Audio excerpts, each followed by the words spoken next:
고린도전서 15장 1절 말씀은 신약성경 282페이지에 있습니다. 저가 한 절 읽고 여러분 한 절 읽고 나누어서 읽겠습니다.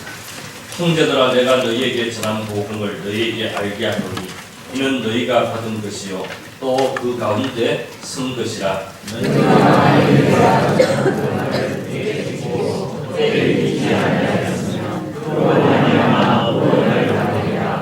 내가 받은 것을 먼저 너희에게 전하노니 이는 성경대로 그리스도께서 우리 죄를 위하여 죽으시고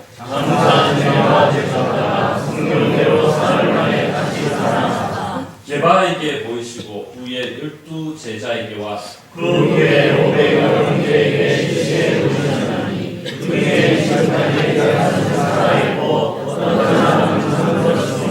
그 후에 야고보에게 보이셨으며 그 후에 모든 사도에게와 맨 나에게 말씀되지 못하여 나 같은 내게도 보이셨느니라. 나는 사도 중에 가장 작은 자라. 나는 하나님의 교회를 받게 하였으므로 사도라 칭함받기를 감당하지 못할 자니라. 그러나 내가 하나님의 것은 하나님의 은혜로 된 것이니 내게 주신 교회가 되지 아니하여 내가 모든 사도가 동안한 기수하여 있으나 내가 한 것이 아니요 오직 나와 하나님의 은혜로라. 같이 읽겠습니다. 그러므로 내가 너희가 같이 전하기에 너희도 같이 믿어갑니다. 지난 6일 수요일이죠. 수요일 저녁에 미국 CNN 뉴스를 진행하는 한 앵커가 이마에 시커먼 금덩이를 묻히고 뉴스를 진행하여서 화제가 되었습니다. 앵커만 그런 것이 아니라 출연자 몇몇 이마에도 비슷한 금덩이가 묻어 있었습니다. 웃기 위한 해프닝도 아니에요. 이들이 부주의했던 것도 아닙니다. 상당한 의미를 담아서 이마에 금게 묻혔다고 할 수가 있습니다. 흔히들 죄의 수요일이다. 죄의 수요일 종교 의식을 하고 나온 것입니다. 우리 교회에서 죄의 수요일 지난 3월 6일이 죄의 수요일입니다. 수요일부터 시작해서 사순절이 시작되는 날입니다. 사순절은 예수님께서 십자가에 못 박혀 죽으셨다가 다시 살아나신 부활절, 원래는 4월 21일입니다. 부활절까지 예수님의 십자가의 고난을 깊이 생각하며 경건하게 보내는 기간을 사순절이라고 합니다. 주일을 빼고 40일 동안 지킨다고 해서 사순절이라 그렇게 부릅니다. 처음에는 예수님께서 십자가에 돌아가시고 그 다음에 주일날 새벽에 부활하신 날까지 시간이 40시간입니다. 그래서 처음에는 40시간 동안 이 예수님의 십자가, 예수님의 고난, 또 예수님의 부활을 기대하는 그런 절기를 지키다가 이 교회 역사에 보면은 이 40시간이 40일로 늘어나게 되는 것을 볼 수가 있습니다. 그래서 이 40일이 시작되는 날을 죄의 수요일이라고 합니다. 종려나무 가지나 올리브 나무 가지를 태운 죄를 이마에 바릅니다. 정통적으로 보면은 죄는 해결을 뜻합니다. 하나님, 나는 죄입니다.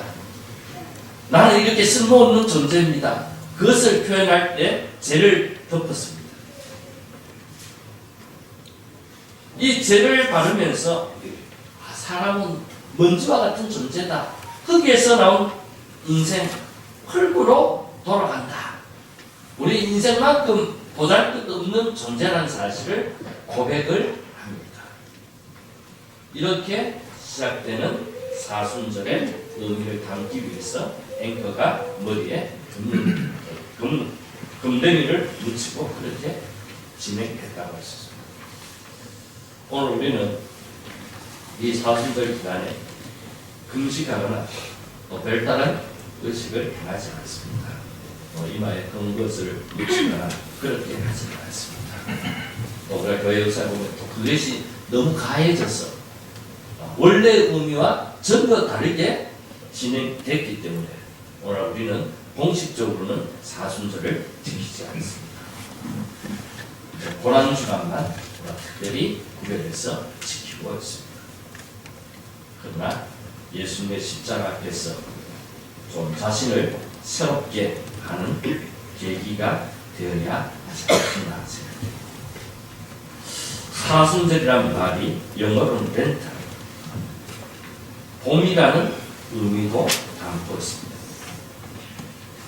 혹독한 추위가 지나가고 생명이 움트는 계절을 맞이해서 우리의 신앙도 새롭게 출발하는 계기가 되어야 합니다.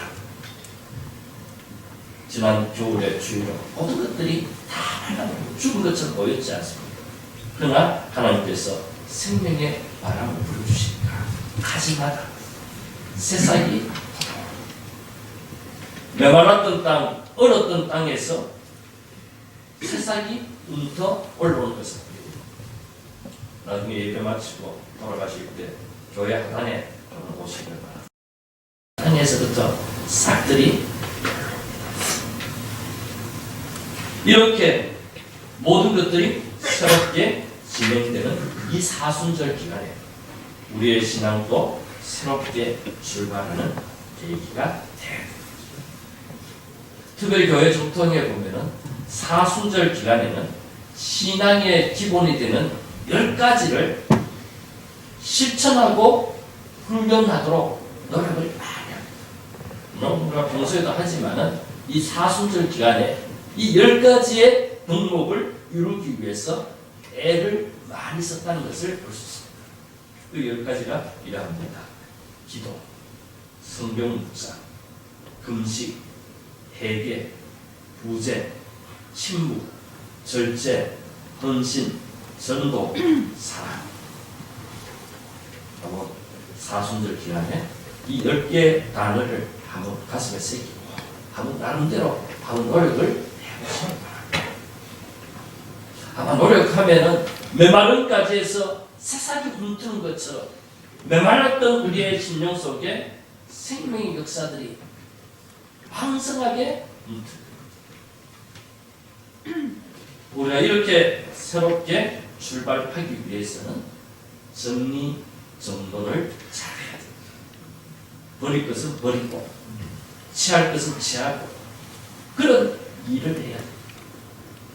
사회학에서 정리정돈을 잘하는 것을 아이젠하워 법칙이라 그럽니다. 아이젠하워는 미국의 대통령이죠. 34대 대통령입니다. 특별히 6.25가 일어났을 때 6.25 종전에 가담했던 미국의 대통령. 이 아이젠하워는 원래 2차 세계대전 때 연합군의 총사령관이었습니다. 그의 지휘로 노르망디 상륙작전이 성공적으로 이루어지게 됩니다. 그가 이런 위대한 업적을 이룬 것은 정리정돈에 대한 그의 탁월한 능력 때문이었다. 노르망디 상륙작전에 참여한 연합군의 숫자가 50만 명. 각각 다른 나라에서 각양각색을 갖고 있는 군사들이 함께 모였습니다. 연합하고 일치를 이루는 것이 참 힘들었지만 아이젠하워가 평소에 정리정돈을 잘했던 그 탁월한 능력을 갖고 적재적소에 배치를 했기 때문에 이 연합군이 대승리를 거두었다고 그렇게 평가를 합니다. 지금도 미국 대통령이 당선되면은 백악관에 들어가게 되지 않습니까? 백악관에 입성할 때 제일 먼저 하는 일이 뭔가 하면 아이젠하워 법칙을 실행한다고 합니다. 큰 올해 방바닥 한가운데 십자를 그려놓습니다. 그리고 A지역, B지역, C지역, D구역으로 구분을 합니다. 이 십자 한가운데는 백악관 서랍에 있는 모든 물건을 거기에 쌓아놨습니다. 그리고 버려야 될 것 A구역, 맡겨야 될 것 B구역, 내가 꼭 해야 될 것 C구역, 천천히 해야 되고 보관해야 될 것 D구역, 그렇게 구분하여서 정리하여서 실행을 한다고 합니다. 그리고 대통령 일을 시작을 한다는 것입니다. 참 의미가 있는 것 같아요. 이번 사순절 기간에 예수님의 십자가 앞에서 한번 자신을 정리정돈을 해보시길 바랍니다. 저도 이번 주간에 한번 해보려고 합니다. 어디 조용한 데 가서 60년 가까운 세월을 살면서 쌓고 쌓아놓았던 모든 것들을 좀 예수님의 십자가 앞에 다 쓰고 버려야 될 것 버리고 맡겨야 될 것 맡기고 내가 꼭 해야 될 것 붙들고 또 좀 천천히 해야 될 것 구분해 두고 좀 자신을 새롭게 정리정돈해서 남은 기간 동안 주님이 부르실 때까지 좀 즐겁고 행복하게 사역도 하고 살아야 되지 않겠나 그렇게 생각이 됩니다. 여러분 이번 사순절 기간 특별히 이제 봄이 다가옵니다. 이 땅을 기경해야 되지 않겠습니까? 주님의 십자가 앞에 우리의 모든 것들을 다 내놓고 한번 정리를 해보시기 바랍니다.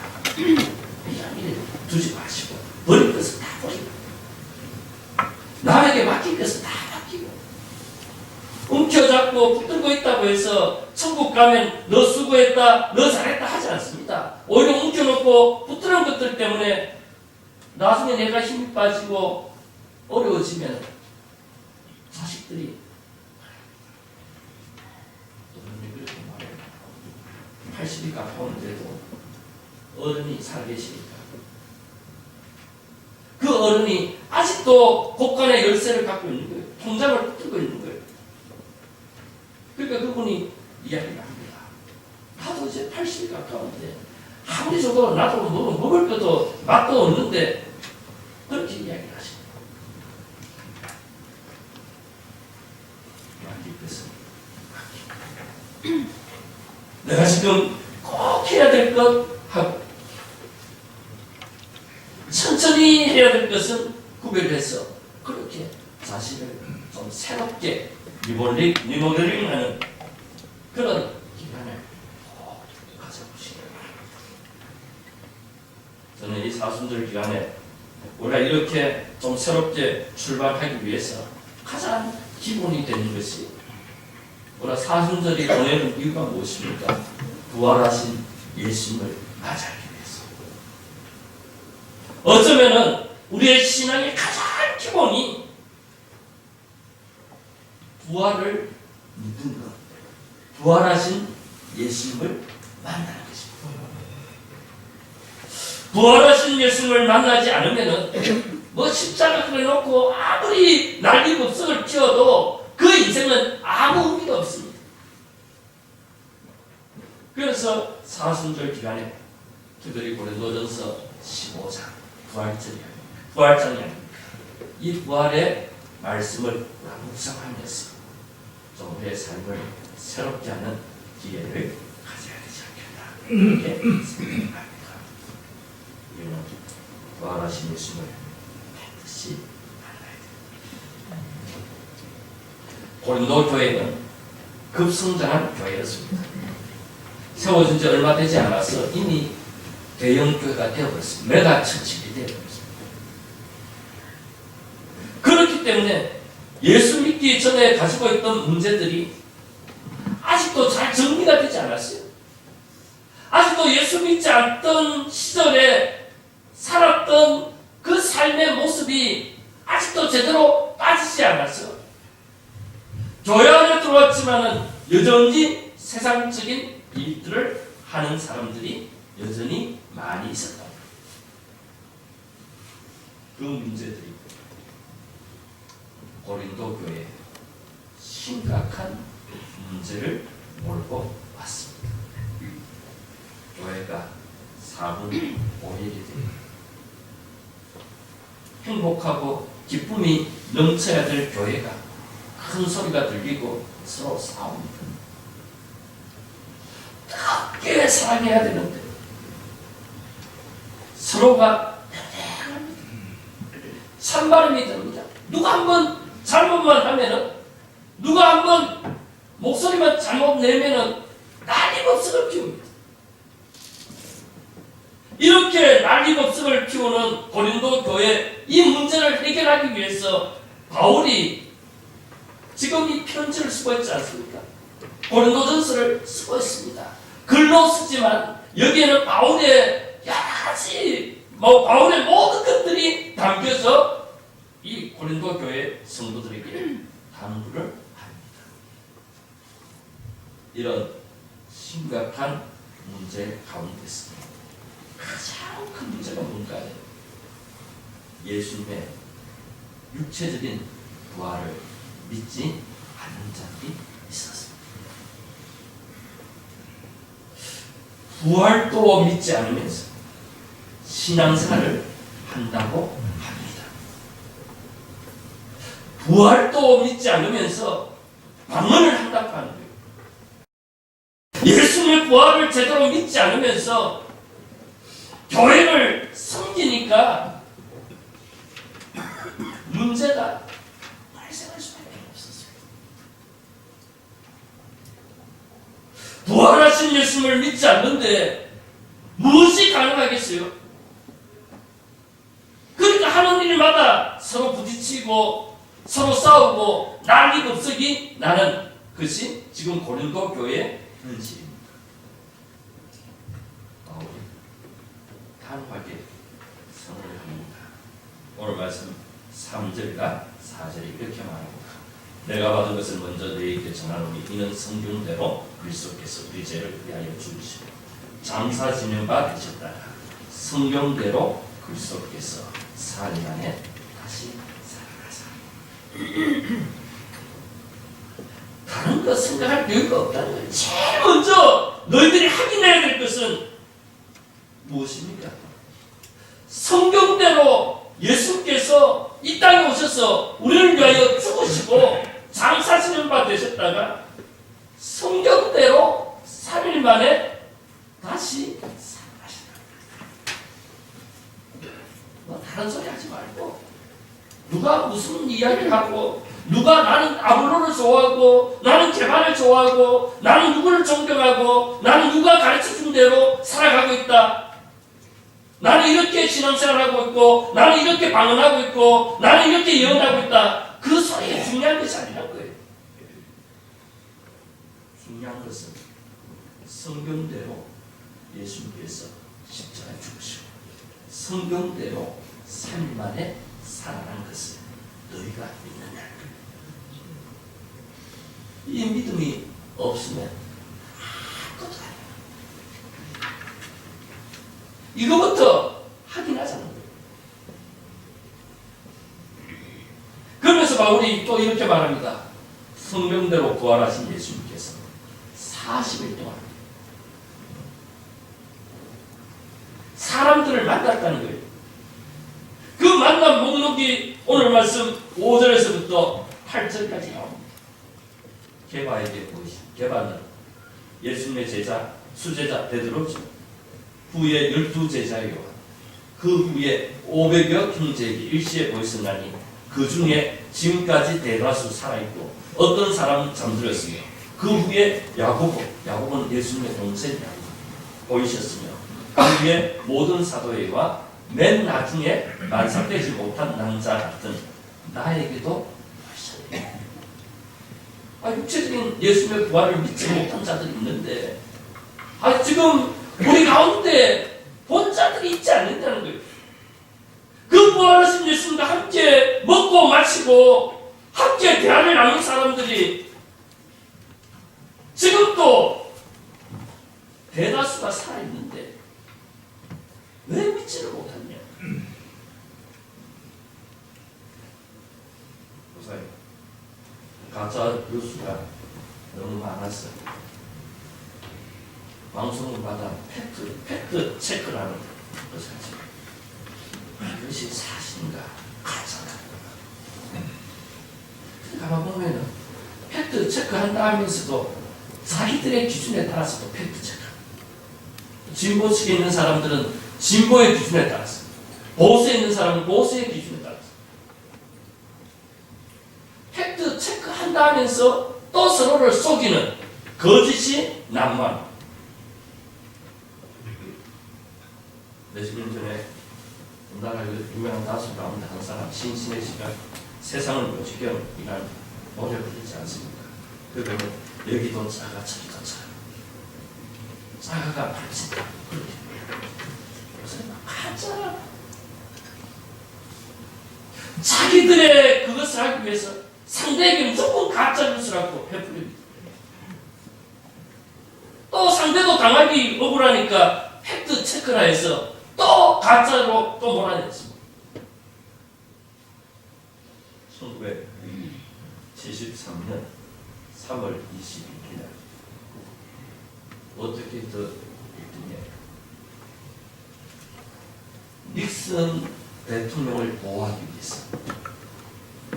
월남전 참전이나 여러 가지 복잡한 문제들을 잘 좀 이렇게 했는데 그것을 덮기 위해서 그야말로 미국의 최고의 에리트 또 건세를 갖고 있는 사람 10명이 모여서 머리를 맞대어서 이거 우리가 좀 방어도 하고 닉슨을 위해서 우리가 목숨을 걸고 이러다가 미국이 망하겠다. 대통령이 탄압되겠다. 그래서 우리가 이것을 좀 잘 이렇게 방어를 하자.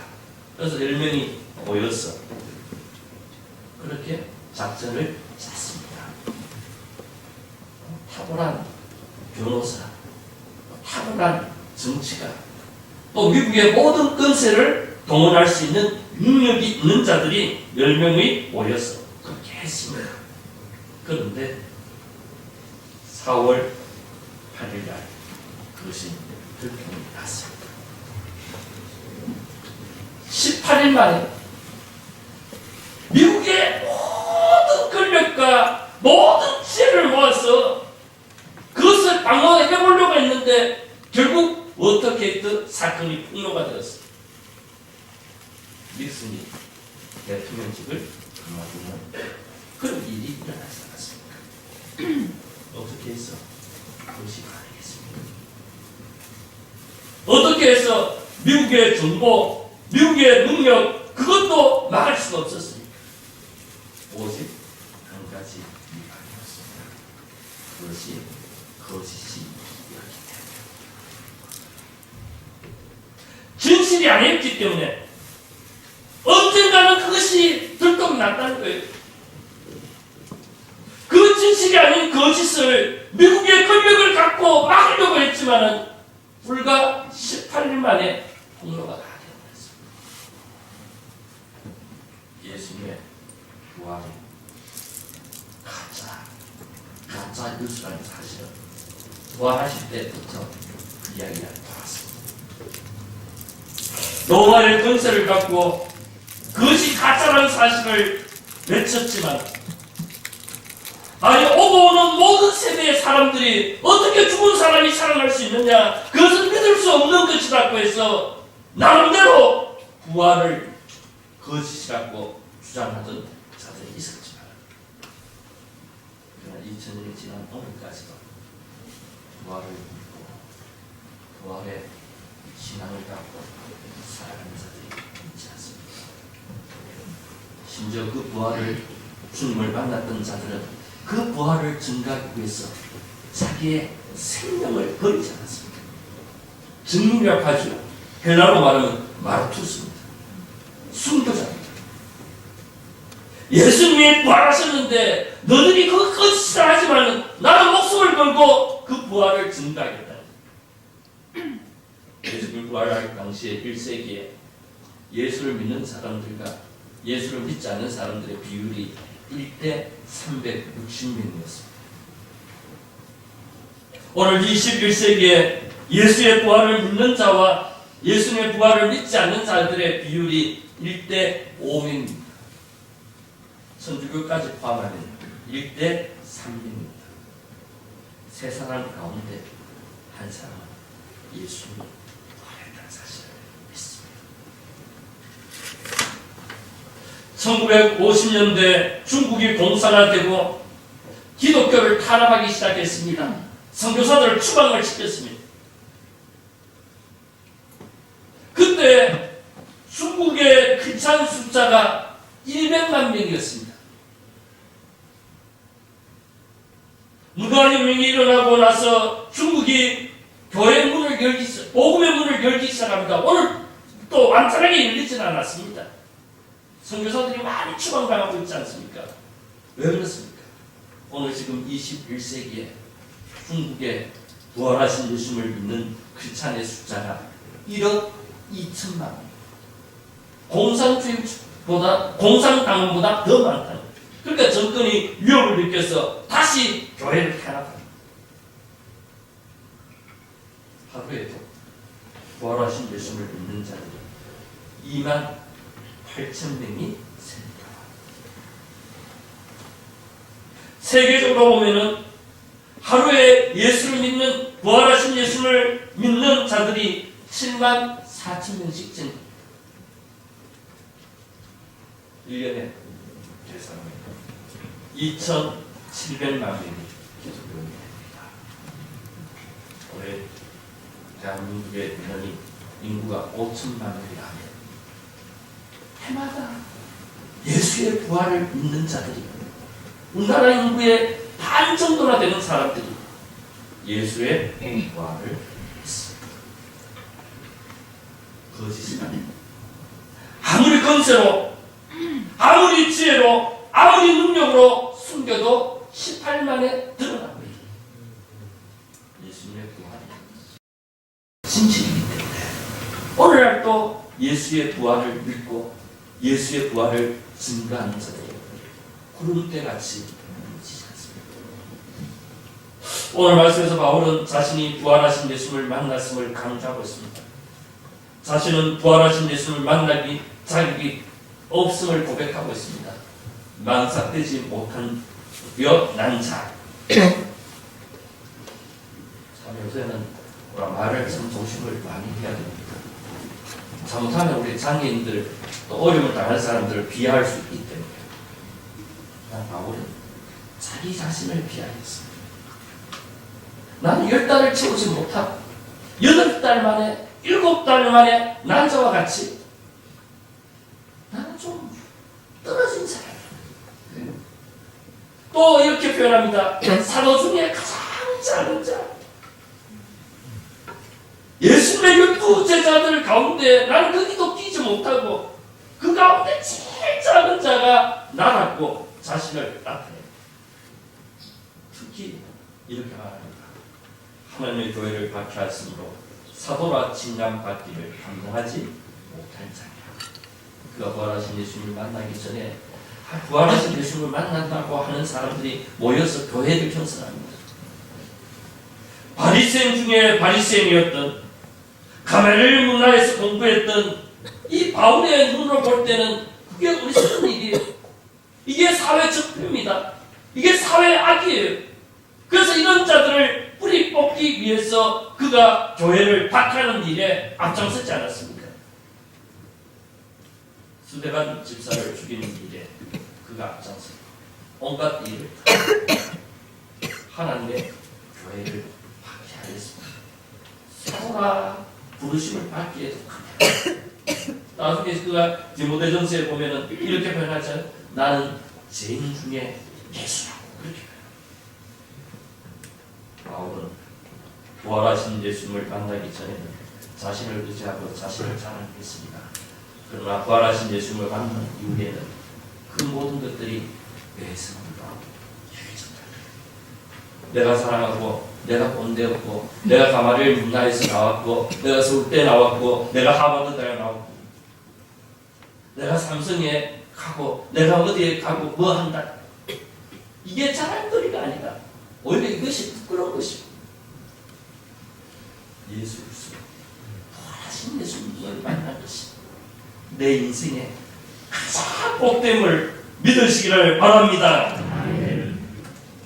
아마 지구상에 사는 사람들 가운데 머리 좋기로 손을 꼽으면 아마 아인슈타인을 뽑지 않겠나 그렇게 생각합니다. 아인슈타인이 지금 그 뇌도 지금 보관해서 연구하지 않습니다. 이 아인슈타인이 나이가 들었어. 그의 인생을 마감할 즈음에 아인슈타인에 대해서 여러 가지 말들이 많습니다. 그러나 우리가 볼 때 그가 마지막에 회심을 합니다. 그리고 그 비상한 머리를 갖고 성경을 탁월하게 해석합니다. 그래서 어떤 사람들은 그렇게 말해요. 아인슈타인이 조금 더 오래 살았다면 아마 대단한 신학자가 되지 않겠나 그렇게 말할 만큼 아인슈타인의 회심은 많은 사람들에게 도전을 줬습니다. 그가 이렇게 말합니다. 나는 평소에 특히 젊었을 때 교회를 경배하고 무시하였습니다. 그러나 나의 조국 보길이 나치의 핍박 아래 놓였을 때 내가 그렇게 경멸하고 무시하던 교회는 나의 유일한 소망이었고 안식처였습니다. 그리고 나이를 먹어가면서 나는 교회 외에 나의 영혼의 위로를 경험할 수 있는 장소를 찾지 못했습니다. 나는 이제 교회로 다시 돌아갑니다.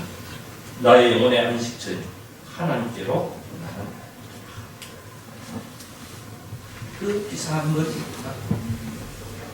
사람들이 깨닫지 못했던 자연 법칙을 발견하고 사람들의 궁금했던 모든 것들을 선명하게 선을 그어주고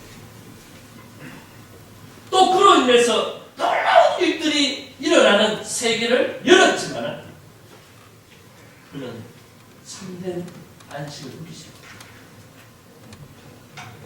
그 명석한 머리를 갖고 그 뛰어난 판단력을 갖고 교회를 비판하고 교회를 조롱했지만은 그가 인생의 완숙기에 이르렀어. 우리한테 영혼의 참된 안식처는 부활하신 예수를 만나는 것입니다. 부활하신 예수님께서 나에게 세상 끝날까지 너희와 항상 우리의 작은 신음에도 길을 누리시며 우리를 도우시는 그 부활하신 주님께서 나의 참된 안식처가 됨을 믿으시기를 바랍니다. 부활하신 예수를 만난 우리는 이렇게 고백할 수밖에 없습니다. 내가 나된 것은 하나님의 은혜라는 것입니다. 바울이 내가 나된 것이라고 말하는 것 중에 내가는 예수를 믿기 전에 교만한 사울입니다. 자신 있지. 모든 것이 자기의 기준입니다. 자기 기준으로 하지 않으면 틀렸다고 합니다. 화가 나면 상대를 죽입니다. 상대를 공격합니다. 그러나 뒤에 있는 나는 예수를 믿은 후에 겸손한 바울, 가장 작은 사람인 바울이 이렇게 될 수 있었던 것은 무엇입니까? 오직 하나님의 은혜라고 고백합니다. 부활하신 예수를 믿고 난 후 바울이 가장 많이 사용했던 단어가 하나님의 은혜였습니다. 은혜란 말은 카리스입니다. 우리말로 표현하면 너그러움입니다. 하나님께서 너그럽게 대해 주셨다는 뜻입니다. 잘못하고 입만 벌렸다면 욕하고 늘 사고 쳤는데 그럼에도 불구하고 내가 욕하고 사고 쳤던 것은 다 모른 척 하시고 그냥 나를 너그럽게 품어주시는 것. 이게 하나님의 토미스라는 분이 이 은혜란 말을 너무 잘 표현했어요. 이렇게 표현합니다. 당신의 공로로 얻을 수 있는 것도 아니요, 당신의 무공로로 잃어버릴 수 있는 것도 아니다. 은혜는 우리의 잘못을 가지지 않고 주시는 하나님의 사랑의 선물인 것이다. 이 놀라운 주님의 은혜를 감사해야 합니다. 하나님께서 우리에게 은혜를 베풀어 주는데 따지지 않습니다. 그냥 주는 거예요. 그래서 우리는 뭐라고 표현합니까? 무조건적인 은혜. 그럼에도 불구하고 나는 이 하나님의 은혜를 받기를 싫어합니다. 그래서 저 땅 끝까지 도망갑니다. 저 뼈다귀 죽기까지 내려갑니다. 하나님의 은혜를 피하기 위해서. 저도 그런 삶을 살아왔습니다. 어디 가면 하나님이 없을까 생각하고 도망을 갑니다. 그런데도 거기에도 찾아오셔서 하나님의 은혜를 쏟아부어줍니다. 나는 거부하지만은, 나는 안 받겠다고 하지만은 하나님께서 억지로 불어줍니다. 이것을 가리켜서 불가항력적인 은혜, 무조건적인 은혜와 불가항력적인 은혜로 통해서 나의 나된 것을 만들어주셨다. 이 하나님의 은혜를 깨달으면 무엇을 해도 기쁘고 무엇을 해도 감격스럽습니다. 리비스톤이 아프리카 사역을 충성스럽게 감당했습니다. 지금은 뭐 아프리카 가는 것이 쉽고 아프리카 생활도 그렇게 어렵지 않지만은 이 리비스톤이 활동할 때는 아프리카는 그야말로 원시 중의 원시였습니다. 그래서 어떻게 그렇게 수고를 많이 하고 어떻게 그렇게 자신을 희생해서 그렇게 할 수 있느냐 물었을 때 이 리비스톤이 이렇게 말했습니다. 나는 희생할 일이 없습니다. 하나님께 받은 은혜가 너무 커서 날마다 가슴을 내는 감격으로 살아가고 있습니다. 내게 베푸신 평안, 내 마음속에 쏟아오는 성령의 감동이 너무나 벅찬데 어찌 이것을 희생이라고 말할 수 있습니까? 이 리비스톤의 말이, 제가 하나님의 은혜를 부활하신 예수님을 만나기 이전에는 도대체 무슨 말인지 이해가 되지 않았습니다. 그러나 제가 부활하신 예수님을 만나고 나의 다 된 것이 하나님의 은혜라는 사실을 깨달았을 때 이 말이 무슨 말인지 압니다. 어떤 분은 그렇게 말합니다. 목사님, 목하기 얼마나 힘듭니다. 동료 목사들이 말합니다. 강 목사, 어떻게 그렇게 오랫동안 한 교회에서 섬기고 있느냐? 얼마나 많이 눈물을 흘리고 고생했겠나? 그런 말. 그래서 돌아보면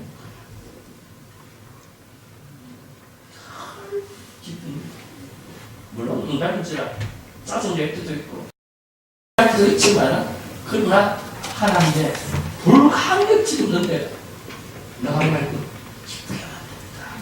감격스럽게 만듭니다. 지금의 생활이 어떠합니까? 이번 사순절 기간 봄을 맞이해서 부활하신 예수님, 오늘 또 우리에게 세미한 음성으로 우리를 코칭해 주시고 우리의 신음하는 소리에 귀를 기울여서 우리를 날 보호해 주시는 부활하신 예수님을 꼭 만나시기를 바랍니다. 또 하나님의 무조건적인 은혜, 불가항적인 은혜로 통해서 무엇을 하든지 늘 기쁘게 감격스럽게 일을 이루어나가는 저와 여러분이 다 되시기를 바랍니다. 바랍니다.